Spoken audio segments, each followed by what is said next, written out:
Do you know what the difference between winners and losers is? One of the differences, winners take the first step. Losers always have an excuse.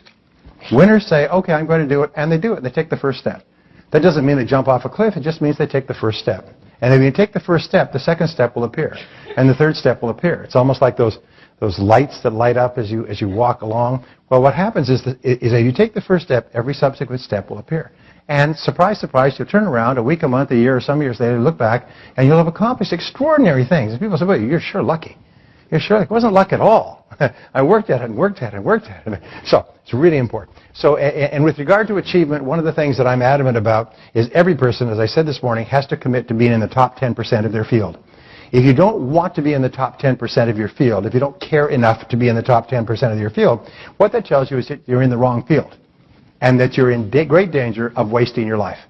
Because the greatest regrets that people have is they turn around when they're 40 or 50 and say, I don't know why I stayed in that job for 20 years. I hated it from the time I got in it. So the greatest time wasters in life, the two major time wasters in life, can you guess what they are? Number one is staying in the wrong job. And the wrong job is one you don't want to be excellent at. Because if it's the right job, you want to be good at it. And you're willing to make the efforts. The second is to stay in the wrong relationship. Staying in the wrong relationship for years and years. Because at the end of the day, it's all gone. Everything you invested is gone. Oh, you've had a couple of experiences. Great. It's like being run over by a car. You've had some experiences. But what happens is you spend all that time, at the end you got nothing. You start over.